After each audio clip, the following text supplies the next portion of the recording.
Hello, ശിവദാസിൻ്റെ ഭാര്യയായ വീണയ്ക്ക് നമസ്കാരം. നീ ഇപ്പോൾ നിൻ്റെ ലൈവിൽ എൻ്റെ ഭർത്താവിനെയും കൊണ്ടിരുന്ന് എൻ്റെ മോളുടെ അപ്പനെയും കൊണ്ടിരുന്ന് നീ ഭയങ്കരമായിട്ട് ഓരോന്നങ്ങ് സംസാരിക്കുന്നുണ്ടല്ലേ. നിന്നെ ഞാൻ ഓരോ കാര്യത്തിന് വിടുമ്പോൾ നീ മറ്റുള്ള യൂട്യൂബേഴ്സ് ലേഡീസിനെ കൊണ്ട്, മുന്താസിനെ കൊണ്ടും സെമീറയെ കൊണ്ടൊക്കെ എനിക്ക് വല്ലാതെ ഭീഷണിപ്പെടുത്തി എന്നെ എൻ്റെ മോളെ അനാവശ്യം പറഞ്ഞ് വീഡിയോ ചെയ്യിപ്പിക്കുക അല്ലേ. എന്നിട്ട് നീ ഇപ്പുറത്ത് ഭയങ്കര ഡീസൻ്റ് ആയിട്ടിരിക്കുക. നിനക്ക് നീതി മേടിച്ചു തരുമല്ലേ മുന്താസ്?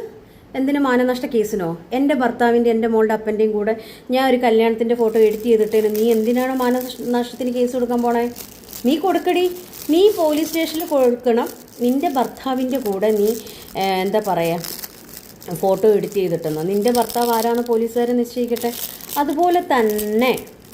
അതുപോലെ തന്നെ ഞാൻ നിൻ്റെയും നിൻ്റെ ഭർത്താവിൻ്റെയും നിങ്ങളുടെ ഫാമിലി ഫോട്ടോ ഞാൻ ഇടണ്ടെന്ന് വിചാരിച്ചതാണ്. അപ്പോൾ പ്രിയപ്പെട്ട സുഹൃത്തുക്കളെ, എൻ്റെ യൂട്യൂബേഴ്സിലുള്ള എല്ലാ സബ്സ്ക്രൈബേഴ്സിനും വീണയുടെ ഭർത്താവായ ശിവദാസ് കോന്നിയെ കാണണമെങ്കിൽ ഫേസ്ബുക്കിൽ ഇതുകൊണ്ട് ഞാൻ ഇപ്പോൾ ഒരു പോസ്റ്റ് ഇട്ടിട്ടുണ്ട്. അവളുടെ ഭർത്താവും 2 കുട്ടികളായിട്ടുള്ള ഫോട്ടോസ് ഞാൻ ഇട്ടിട്ടുണ്ട്. നിങ്ങൾക്ക് ഏവർക്കും പോയി കാണാം. ശിവദാസ് എന്ന് പറയുന്ന കോന്നിയിലുള്ള ആളാണ്. ഓട്ടോ ഓടിക്കലാണ്, ശിങ്കാരിമേളം ചെണ്ട കൊട്ടാൻ പോകുന്നത് ആളാണ്. അപ്പോൾ ശിവദാസിൻ്റെ കോന്നിയിലുള്ള എല്ലാ സുഹൃത്തുക്കളും കാണണം. ഇതാണ് ശിവദാസിൻ്റെ ഭാര്യ, അല്ലെങ്കിൽ വീണയുടെ ഭർത്താവ് ഇതാണെന്ന് എല്ലാവരും കാണണം. നീ മറ്റുള്ളവരെ കൊണ്ട് എന്നെ ഉപദ്രവിപ്പിക്കുമ്പം ഞാൻ കുളിക്കാറില്ല, ഞാൻ നനയ്ക്കാറില്ല, ഭയങ്കര വെറുപ്പാണ്, മറ്റേതാ മറിച്ചാൻ പറഞ്ഞാൽ നീ ലൈവിലിരുന്ന് പറയുമ്പോൾ എനിക്ക് തിരിച്ചു പറയാൻ അറിയില്ല എന്ന് വിചാരിച്ചു അല്ലേ. അപ്പോൾ എനിക്ക് തിരിച്ചു പറയാനുള്ള പറയലാണ് ഇപ്പോൾ ഇത്. നിൻ്റെ കെട്ടിയവൻ്റെ ഫോട്ടോ ഞാൻ ഇട്ടിട്ടുണ്ട്, നിങ്ങളുടെ ഫാമിലി ഫോട്ടോ. നീ കേസ് കൊടുക്കുമ്പോൾ ഞാനും സാറുമാരോട് പറയും, സാറേ എൻ്റെ മോളുടെ അപ്പനും എൻ്റെ ഭർത്താവായ ആളെയും കൊണ്ടാണ് അവൾ പോയി ജീവിക്കുന്നത്.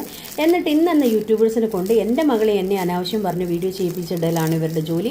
ആ വീഡിയോസൊക്കെ എൻ്റെ കയ്യിൽ ഞാൻ മാന്യമായിട്ടത് കാണിച്ചു കൊടുക്കും. നീ അവരും തമ്മിൽ ഫ്രണ്ട്സാണെന്നുള്ള എല്ലാ കാര്യങ്ങളും ഉള്ള തെളിവ് എൻ്റെ കയ്യിലുണ്ട്. ഓക്കെ. അപ്പോൾ വീണ, നീ ഇപ്പോഴും അവിടെ ഇരുന്ന് അങ്ങ് വല്ലാതെ ആർമാദിക്കുന്നുണ്ട്. നീ ആർമാദിക്കുമോളെ. അണയാൻ പോകുന്ന തീ ആടിക്കത്തെന്നൊക്കെ പറഞ്ഞു കേട്ടിട്ടില്ലേ? അതുപോലെ അണയാൻ പോകുന്ന തീയായിട്ട് നീ കണ്ടോ. പക്ഷേ ഞാൻ ഇപ്പോൾ ഫേസ്ബുക്കിലിട്ട ഫോട്ടോനെ നിനക്ക് എന്ത് ചെയ്യാൻ പറ്റും? നീ ചെയ്യ്. നിൻ്റെ ഭർത്താവിന് നിൻ്റെ ഫാമിലി ഫോട്ടോ ഞാൻ ഇട്ടെന്നോ? അപ്പോൾ ഇപ്പുറത്താരാ? നിനക്ക് 2 ഭർത്താക്കന്മാരോ? നിനക്ക് 2 ആൾക്കാരോ? 1-ാം നമ്പറും 2-ാം പണിക്കാരനോ അല്ലേ? അപ്പോൾ ഫേസ്ബുക്കിലിട്ടിട്ട് ഒന്ന് പോയി മോള് കാണും കേട്ടോ. അതിൽ വരുന്ന കമൻറ്റൊക്കെ വന്ന് തുടങ്ങി കാണും.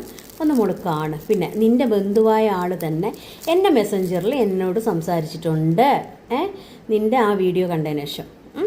അപ്പം നിൻ്റെ ഭർത്താവ് പറഞ്ഞ കാര്യങ്ങളെല്ലാം പറഞ്ഞിട്ടുണ്ട്. നിന്നെ കണ്ടുകൂടാന്നോ, നീ ഇത്രയും ചതിച്ചിട്ട് പോയെന്ന് ഒരുപാട് കാര്യങ്ങൾ പറഞ്ഞ എൻ്റെ വോയിസ് എൻ്റെ കയ്യിലുണ്ട്. പക്ഷെ ഞാൻ അതിടില്ല വീണേ. അപ്പോൾ എനിക്കുള്ള സമ്മാനം ഞാൻ ഫേസ്ബുക്കിൽ ഇട്ടിട്ടുണ്ട് മോളെ. Okay, all the best Veena. Bye, see you, by.